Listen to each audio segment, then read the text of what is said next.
Good morning.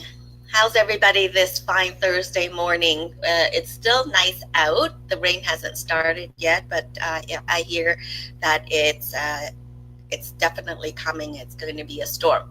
Anyway, thank you for those who are able to join us. For those who are not, I'm hoping that you'll be able to watch this replay a little bit later on. And seeing that it's the back to school season, what I'd like to do is offer solutions and advice to my audience and clients who are typically very busy with their life, whether it's work, kids, a combination of both. And sometimes people get a little disorganized or can't keep up with their home organization because they get busy. And more so than ever is during the back to school season. You know, we all get a little bit laxed over the summer period, I would say. And then once school start, all hell breaks loose. We get back into routine. Kids get into their extracurricular programs, and then we just kind of let things go. And one of the areas that I find that families, particularly young families, have difficult some challenges with is, you know, meal times and meal preparation and lunches. You know, I'm going to be the first one to admit I hate making lunches, but I do because I want my daughter to have a healthy diet. But you know, so for that reason, I have a very special guest with me today, Sandra Mikovic-Katanic. She's my friend and best author. How do you say that, Sandra? Best-selling author. Best-selling author of her cookbook, Everyday Cooking, and she'll tell you a little bit about that a little bit later on. But welcome, Sandra. Thank you for joining me here today. Thank you, Nina. Thank you for having me on your show today. I'm happy to be here. Yeah, it's. I think we're gonna have a great conversation here, and you and I both have older kids, right? My daughter is 15, so technically I shouldn't have to worry about lunches so much, but I do because I still make her lunch. I still make her breakfast. I shouldn't have to, but I do it because I want to make sure that she eats well, and I'm crazy like that. It's just, I still enjoy it, you know. She's 15, but she's still my baby, and I still enjoy feeding her. I know your kids are older, but you know, we've been through it, right? Yeah, absolutely. And even my kids, two of them are moved out right now, and I only have my younger son at home. But it doesn't matter how old they are. You always want to make sure that your family is well fed, and everybody has the same struggles, you know, with kids. It doesn't matter the age. Then, you know, as your kids get older, you have picky eaters, then you have dietary restrictions, then you have, you know, your high school kids that want to go gluten-free, vegetarian, you know, all of these, you know, in style, you know, things that are happening in school, and keto. And so, you know, you definitely want to listen to your kids so they don't throw out their lunch, and you make sure that, you know, they are eating well. So I definitely have a whole bunch of tips today.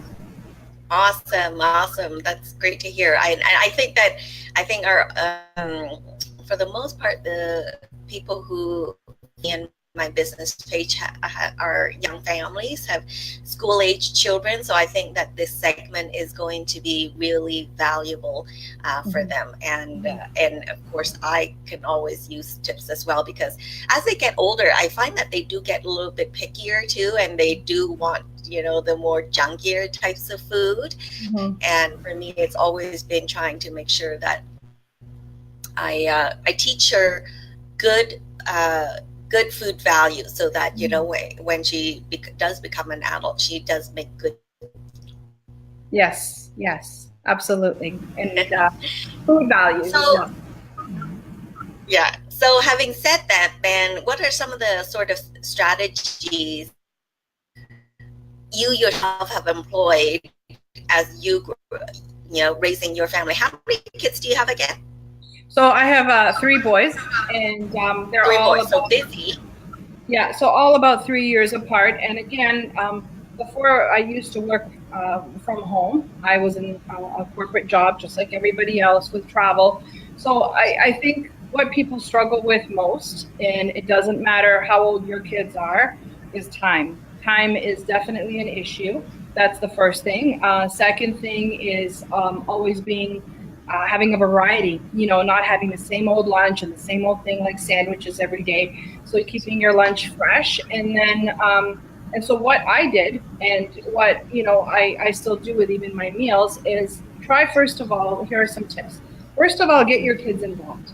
Okay. So first, your children, you know what they like to eat, you know what they don't like to eat. So don't, if you want them, for instance, if you want them to have more fruits and vegetables in their lunch, ask them what they want, what they don't like. Try to, push things in wraps and kind of sometimes hide vegetables if that's a, problem in cooking. If you make, for instance, a pasta sauce or whatever it may be. But involve your kids, that's the first thing. Make a list, before you go grocery shopping for the week and say, okay, guys, what are we going to do for your lunch today? And have them choose, have them, or you can make, for instance, a list of things that you approve and have them, maybe 10 items and say, what would you like today? Do you want wraps? Do you want leftovers? Do you want, and have them maybe do a check mark, do whatever works for you. Take them grocery shopping, have them pick out whatever looks good, to them.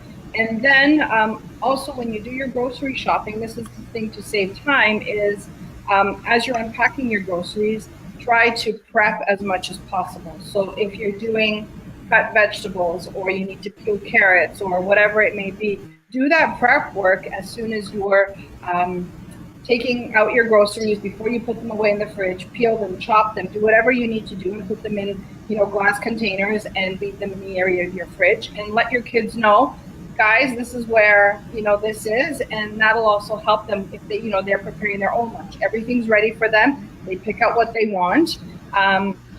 So prepping, and also if you're going to do something like wraps or sandwiches or leftovers, it doesn't matter. If they like to have wraps, you can buy a whole rotisserie chicken and maybe save yourself some time. Take the chicken, pull the chicken apart or cut it up or whatever you're going to do. So have everything ready. You have your chicken, you have your maybe shredded lettuce, maybe hummus, whatever they like to put in their wraps. Have everything ready and in the fridge, so when they're, they can pack their own lunch if they're old enough, And I think even kids, in grade 1, 2, 3, if they're really able to make their own lunches as well. So this way they're getting involved. They're, making their own thing. They know what they're going to get. They're not going to get a surprise and have something in there that they don't necessarily like. And definitely involve your kids and pre-manage your time and pre-pack and chop as much as possible.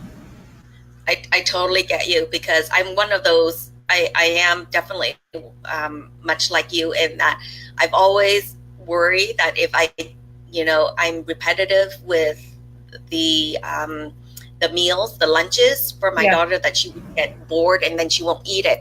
So it's always been very stressful for me to make sure that I pack, I have a great variety. Like I've gone to even like the extent of making sure that she has 2 fruits a day and every day they're different fruits so that she doesn't get bored with them. Right. Yeah. And it's, and I avoid, packaged foods, as much as I can. I've never bought her Lunchables, and she does. She comes home when she was little. I remember her saying, Mom, my friends have those Lunchable boxes that comes in with little crackers and cheese and cold cuts and stuff like that. But never I've shared this with my friends as well as I make my own Lunchables. I get my own little box, with toddlers, they have those little containers, the little sections. And I cut my fruits, I cut my real cheese, not the, the plastic cheese. I cut, real, good quality cold cuts that are nitrate free, low sodium and things like that, and crackers. And I section them out so that she feels that she can participate with her friends who have Lunchables, but they're not really Lunchables. They're homemade Lunchables, I guess. Exactly. And with those Lunchables, you can make them fun. So for instance, you can take any fruit, and you can use a cookie cutter in certain shapes. And if you want a star shape, you can be creative as you like. So much fun. And, and do that. And again, if someone doesn't want to use lunch meats, you can definitely, as I said, do a rotisserie chicken, or just buy, chicken on your own, roast it off, and you can slice it up, and, you can have even a dipping sauce on the side if your kids like Yeah. a barbecue sauce, for instance. There's nothing wrong with a little bit of barbecue sauce. You put in a little container, and they can have their own sauce on the side. And again, be creative. If your kids like Asian food, for instance, like we, go crazy for the Asian food, you can make, wraps. You can buy, and, make your own little sauce on the side, and just kind of put in things that they like. So there's a variety. Also, I think leftovers. There's nothing wrong with leftovers. And Perfect. if you're having a pasta dish tonight, there's nothing wrong with taking it, to school, and just putting it in the container with a fork, and there you go. So again, make what your kids like, and just make it simple. I find also, this is what I found my kids, they never really had the time to eat lunch. Sometimes they would take their lunch home, and I said, "What happened?" "Oh, I didn't have time." And I'm like, "What do you mean you didn't have time?" And I don't know if it's the social part, or they really don't have time, because lunch is, a certain amount, then they had to go outside, and so, pack things that maybe they can also, if they didn't finish, that they can take in their hand and just, eat it on the way, like again, a wrap, or fruit that they could take, an apple, and just go Yeah. and leave. So I yeah. think, yeah, no, that's true, because I think in elementary they really only have like about 20 to 30 minutes to eat, and then they have to go outside and play, like for recess, right? So Mhm. yeah, so there's not a lot of time. And as parents, I don't agree with that. I agree with the exercise and the physical activity part of it, but I don't necessarily agree with rushing them through a meal, because that in itself is a bad habit, wouldn't you say? Yeah, I agree. I agree. You know what? I think, you need to sit down. Not all of them are quick eaters, and you're right. Yeah, Sometimes when you eat too much, especially when they're little. exactly, exactly. And then the social part, they get distracted, and at the end, they don't end up eating uh, everything, and half of the lunch comes home. Yeah. You know what? Yeah. Another thing I wanted to just have a quick chat with you about is, well, you know what? We're very lucky. Our daughter has always been a fantastic eater, and she loves food, and she loves trying different foods, and Mhm. so we're very, very lucky like that. She loves seafood. Oh my gosh. Um, Mhm. Vegetables. She used to be really good when she was little, because she didn't have a choice, but now she's not so good with vegetable, which is, you know a different problem that I have altogether. But generally, she's a great eater. But there's a lot of picky eaters out there, right? Yeah. So what do you recommend to get families to get their children to try different foods? Like, children find seafood icky and vegetable icky. What are some of the strategies that you find works with children? Well, this is, look at, we all have, my kids actually were like yours. They really ate everything. There were times where, I would make something, and, my younger son, there's this cassoulet bean stew I make. And when I would make that, he was like, "Oh, I don't like that." And I said, "Oh, okay, that's no problem. You don't have to eat it." And he goes, "Well, what else is there?" I go, "Well, there's nothing else." And he goes, "Well, can I, I'll make a sandwich." "No, this is what we're having for dinner." And he goes, "Well, then I'm not going to eat it." I said, "That's okay. You don't have to eat it." And 2 hours later, he's starving, and he comes and he's having two bowls. So first of all, I think as parents, we take it in a lot, because you think, "Oh my goodness, my kid's hungry. I'm depriving him." It's okay to, tell them there's nothing else, and have them try things, but also make food fun. Talk about, "Hey, today we're going to try Mexican, tomorrow we're going to do Thai," or every week implement something new. When you go out to eat, sometimes, instead of having, I don't know, just a hamburger and French fries, try something different, and slowly integrate them um, into different things. Sometimes adding a little bit of a different marinade or a different sauce is nice, to your meat, and saying, "Hey, today we're trying this and that." Also, I find, so as as you know, I do a lot of cooking classes, and I've been to so many people's homes and in my cooking class. Um, I find that people dislike a vegetable usually or food is because it's not seasoned well or overcooked. I feel that people Oh yeah. overcook Oh, food, there's nothing worse than or, overcooked vegetables. yeah, or completely underseasoned. So I think people are afraid of salt and afraid of seasonings, and if you're using herbs, they don't really know how to use them, or they feel that they'll put too much and it's just not enough. So really, I mean, experimenting in the kitchen is one thing, and then you know, try different things, Yeah. and if it doesn't work out the first time, try it again, and everything takes practice. But, implement new things and make it fun, say, well, today's a vacation day. We're going to go here and there. And as I said, try different foods and, Yeah. make, don't keep, it's not always broccoli and carrots and cauliflower, Right. go out in the grocery stores or the farmer's market and buy, what's ever in season, because that's when it tastes the best, and just try something new. I so agree with you. When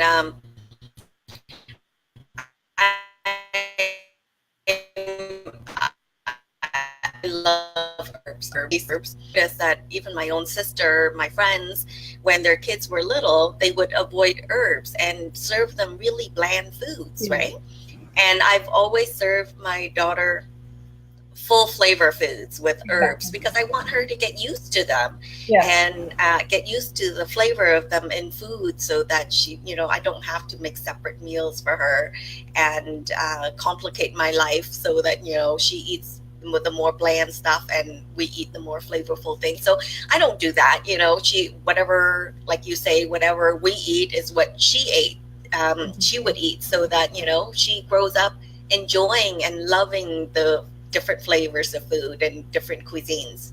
I totally agree with you. And in different parts of the world, for instance, in Asian cooking, in Indian cooking, Indian cooking especially, everything is full of flavor, full of spices, Mm-hmm. full of heat. So when you're exposed to that, you love that. Yet if you're Yes, not exposed to that and you try something that's um, seasoned properly, you may think, "Wow, that's really strong," or "It's salty." It's really right. not. It's just that you haven't been exposed to that. So just definitely, try something new, and I have to say something. So my husband, when we got married, when he immigrated to Canada, um, so as you know, my background is Serbian, and he never had Asian food in Serbia back, 30 years ago. Now they have everything, but he never had avocados. He never even ate olives, so many different things. And when he came to Canada, we went out for Chinese food, and he was, oh, I don't like this. I don't like bean sprouts. Who eats bean sprouts? That's, and now, not now, but I mean, it took him a couple of years. Now he loves everything, and he eats absolutely everything, and implementing the sweet with the savory, and just so many things. It's just getting your palate used to, different flavors. Yeah, for sure, Yeah. for sure. And kids adapt. They're very versatile, and they just follow suit wherever you take them along, right? So, Exactly. um, I my recommendation is the same. Get them to try different foods, and herbs are good for you, right? Yes, So absolutely. don't Yeah. uh, don't lessen the flavor of food by removing herbs because you think the kids can't handle it. So we did touch a little bit about lunches and preps and stuff like that. Can you offer our audience maybe like your top 3 tips to help busy families organize lunch preparation? So I touched up on the one thing was always, planning and prepping. Just have a little bit of a plan. When you go grocery shopping, know what you're going to buy, have a list, get your kids involved, buy what they're actually going to eat, um, prep beforehand, so it's not last minute, in the night or in the morning. What do you guys want for lunch? And it becomes an argument and a frustration. Prep things beforehand on your least busiest day and have them ready. Get your kids to be involved in making their own lunch, because everybody's quite capable, and make it fun, for them. Hey, this is what we're going to do. It's kind of, make it a game. Just be creative. There's so many things out there that you could do. But I honestly, time, um, pre-prepping, and again getting your kids involved. I think those are really the top three. And another thing, it's really okay, as I said, to use things like buying a rotisserie chicken. There's Mm-hmm. nothing wrong with having those kind of shortcuts. You don't necessarily have to make everything. Using the cold cuts. Getting some things that may be prepared, but use whole foods rather than all of Yes. the frozen prepared foods that are full of preservatives. Yeah. No, I Yeah. completely agree with you. One of my daughter's most favorite lunches that I make for her, aside from hand roll sushis, I do that for her in the morning. Hmm. But one of her favorite lunches is baked mac and cheese, and Hmm. I make that from scratch. And people think that, oh my gosh, how do you find time in the morning to bake it from scratch? It's not that hard, It's not. really. Like, it's It's not really. hard to make homemade mac and cheese, and I'm sure you have a fantastic recipe that you can share with our audience. So avoid that KD, that box Oh stuff, my because God, that's not even real it's cheese. horrible. It's horrible. I agree. You know what? And going back to your last question, leftovers. There's nothing wrong with taking a bowl of chili. Making chili and Oh, taking a bowl so of chili good. to school.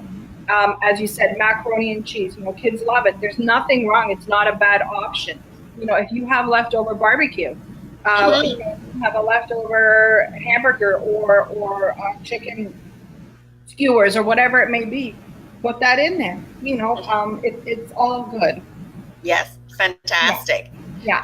Now, tell us, what are some of your favorite easy, healthy lunch ideas that are kid friendly? I love always wraps. Wraps I think are easy.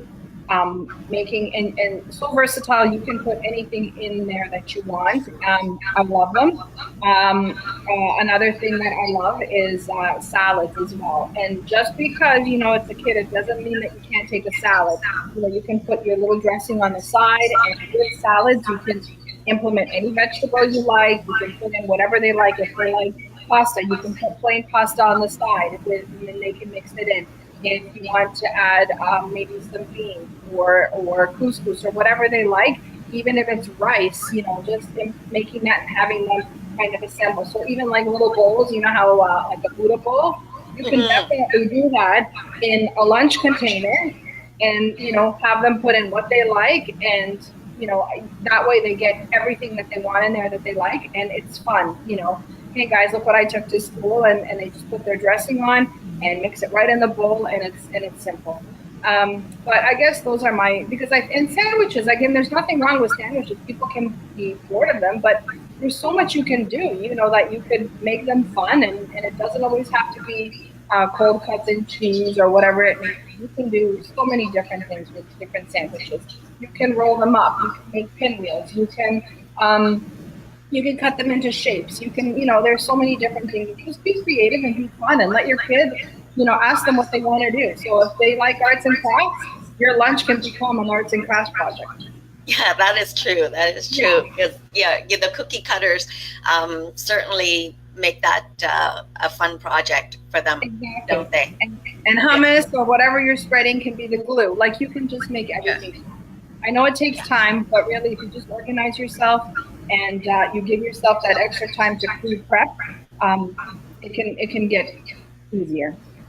Fantastic. Fantastic. Yeah. The other thing that I'd like to get your advice on or chat with is, do have you ever worked with young families to provide them with advice on how to organize pantries so that it can be sort of like a self-help place? Because in lunches, right, we have the main meal and the kids usually have a fruit, a snack, and something like that. But again, you know having them, like you say, get involved would alleviate some of the stress on the parents, make things a little bit easier in the morning.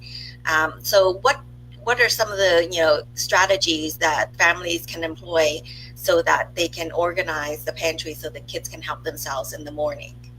Well, first of all, keep everything pantries. I actually this is one of the things I love to do. is organizing people's kitchens, to make everything streamlined and easy. So first of all, if you're going to keep snacks, what things that are good are nuts and dried fruits and things you can keep like that in your pantry. Crackers, all of those things that are easy to get to. You want to first keep them at your kids' level. Okay, so you don't want something that's up high. Make sure that they can access it. Put them in easy containers that they can just open the lids, and leave a space for them. Say, this is your part of the pantry, and let's organize it together. So again, always getting them involved and showing them, here's what you picked out. These are the nuts or the snacks that the mom or dad approve. And making sure that they've chosen it, but you've given them the choice, and then say, here, this is your snack area, whether it's even after school snacks or what taking to lunch, and just have everything right there for them. I think that's the easiest part, so they know exactly where it is. They don't have to bother you when it's lunchtime. They know exactly where to go. And again, you've approved everything that is mom approved for lunch. That is so true. Yeah. And I agree to all of those tips, because I help busy families organize their spaces, and particularly kitchens and pantry. And I get kids involved in the same manner. I get them to help label the different containers, and it's important to get containers and that are can be easily accessible to children as well, so that it's not they don't have those big lids that twist, like things that are open so that they can put their hands in and grab, but still contains the different types of snacks. And to your point, making sure that they have lots of varieties, but varieties that are approved by you, that are still somewhat healthy as well, and then they can choose. And it makes it easier as you see in the different containers and baskets. And I like to use clear containers, because then you can see, right? Yes, as exactly. things go low, you can replenish it as well, right? Yes. You're gonna show them some stuff? No, I'm just moving over because I have to charge my battery. Oh, okay. Yeah, I just noticed that right now. So plug it in. No, and another thing, even with containers, have also maybe containers that are color coordinated, so you don't have a fight with the kids. So this one's speaking out, this container, this one's that container, and everybody knows whose is whose, and because that can be a problem sometimes too. Kids between themselves, they have that's mine, and so but just really, again, everything's organization. Really, if you just have a plan, and you start the plan before the school year starts. And say, okay, guys, we're going to do something different. First of all, we're going to make lunches fun. Here's a list of things that we can make. And you know what? You can get amazing ideas on, if you even let your kids go on Pinterest, and if you search, kid-friendly lunches, fun lunches, packed lunches, and have them look at some pictures, and that way they'll get a visual of, hey, I want this and I want that, and just make it fun. So again, like pinwheels and wraps, kids love that kind of stuff. This way they can, pick and choose, hey, I want this, I want this, I want that, and it's all ready for you. So organize a shopping list, organize what you're going to make, have your kids involved, and again, make everything accessible for everybody, whether it's in the pantry or a section of the fridge as well. Fantastic. Now tell us a little bit about your cooking classes. I've heard a lot about it. I know a lot of people who've attended it, and they're great. So tell us a little bit more about your cooking classes, for specifically for busy families. Yeah, well, everything I do is really for busy families, and my cooking classes are always full. I love them. That's the favorite thing for me of everything that I do is the actual hands-on cooking.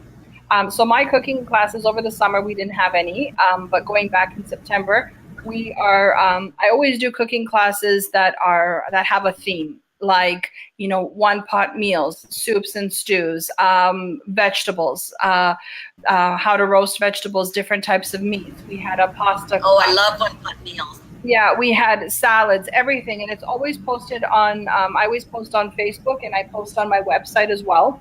And, everything is using whole foods. Everything has to be fast and simple and delicious, and everything is always using groceries and vegetables and meats that are accessible to everybody. And I always give tips on substitutions. I always give tips on, if you have any leftovers, what you can do with those leftovers. So each class is really customized according to, whatever is on the menu that day. So the classes are $50 per person. That includes a 3-hour class. It includes all of the food. We cook everything there. It's interactive. So if you want to cook with the group, you can chop and be right in there. If you don't want to do anything, you want to just sit back, watch it, take notes, that's fine too. And then afterwards, we sit down and we eat everything that we've made, and it's really a fun cooking class. And it's a fairly small group size too, right? Yeah, So I do a maximum of about 6 to 8 people. Usually it's at around 6. So everybody has my full attention. Everybody has their own knife and board and apron. So everybody's involved, and this way it's not too big, and it allows questions for everybody. Hi, Carrie Ann. Carrie Ann says hi. Hello. Yeah, so that's fantastic. And now you also have a cookbook. Tell us where we can get your cookbook. Yes, so my first cookbook I did last year, and it's Everyday Cooking by Sandra Mikovic-Katanic. It's really kind of my first cookbook was a representation of me and my favorite meals, and it's only meals. There's no appetizers, there's no desserts. It's really everything that's easy and quick but delicious. You can purchase my book on my website, sandrakatanic.com. If you just go to the top on the store link, and that'll take you right down, or you can go right to Amazon and just search Everyday Cooking by Sandra Mikovic-Katanic, and you can find the book there. So maybe in the replay, Sandra, you can put that link in the comment section of the Absolutely. replay, and then can access it from there. And also, can I also ask you to share a couple of great, easy, kid-friendly, fun recipes in the comment section as well? Could you do that for us? Absolutely. I'll put in a couple of things that I like and what I think would be easy, and I would be happy to do that. Yeah, for sure. Fantastic. Well, Carrie, you have the best mashed potato recipe ever. So maybe share that. Kids love it. Okay. Yeah. Absolutely. I'll take a look and see which one. I have a few mashed potato recipes, so we'll take a look. And I have a really good recipe that I posted last week on a sweet potato salad, which is great for dinners and also great for lunches as well.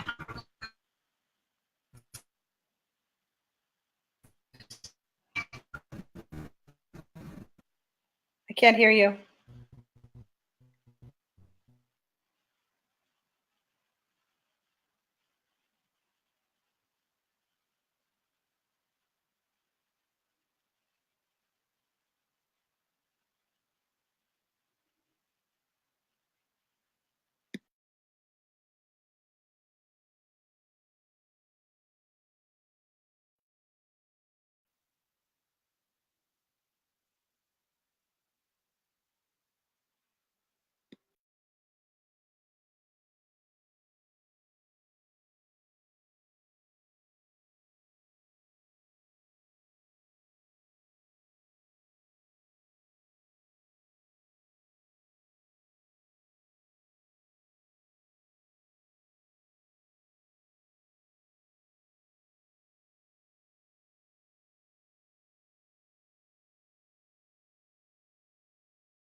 And